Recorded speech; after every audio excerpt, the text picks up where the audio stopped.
The U.S. Navy destroyer Louis St. Louis was 5 hours out of Cape Cod when it got the strange message.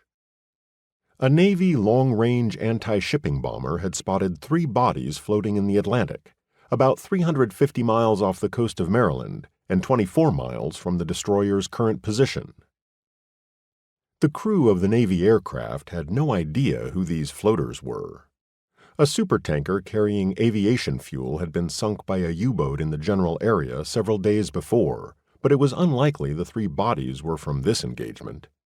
More than 100,000 gallons of volatile T-Stoff fuel had gone up when the supertanker was torpedoed. The chance that any bodies, or even body parts, remained was nil. Nevertheless, the bomber saw 3 bodies, and the Louis St. Louis was ordered to the area to investigate by Atlantic Wartime Command. The destroyer was under the command of Captain Eric Wolfe. He was a Naval Reserve officer, mid-30s, with a good reputation for chasing long-range missile-firing U-boats away from the eastern seaboard of the United States.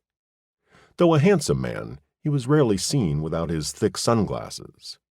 He was of Scandinavian descent. His eyes were sensitive to light. But sometimes the corrective goggles made it look as if he was wearing a mask. Wolfe immediately turned his vessel in the direction of the bodies. The destroyer was powered by double reaction engines, and at full speed it could reach the area in a matter of minutes.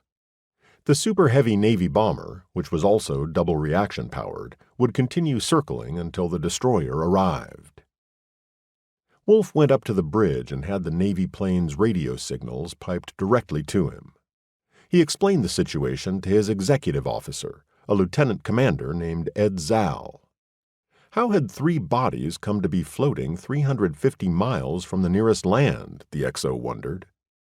A huge week-long hurricane had just finished battering the New England coast. The storm of the century, they had called it. Perhaps these were fishermen who drowned in the storm and were carried far out to sea. Or maybe they were casualties from some unknown combat in the area. Strange things happen in war, Wolfe told the XO as the swift little warship carved its way through the rolling Atlantic. Strange things happen in life, the XO replied. At 17 miles out, Wolfe was finally able to connect directly with the bomber pilot.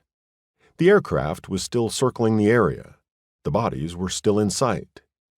The pilot could see no wreckage, no oil slick, no evidence of a recently sunk ship or a downed aircraft. The 3 bodies were simply floating atop the high waves, each one about 1,000 yards from the other. The destroyer increased speed and closed to within 15 miles. Then came a very strange report from the bomber. The pilot said one of the people in the water was waving up at his aircraft. Wolfe asked him to repeat this. Finding 3 bodies out in the middle of the ocean was strange enough. But for one of them to be alive?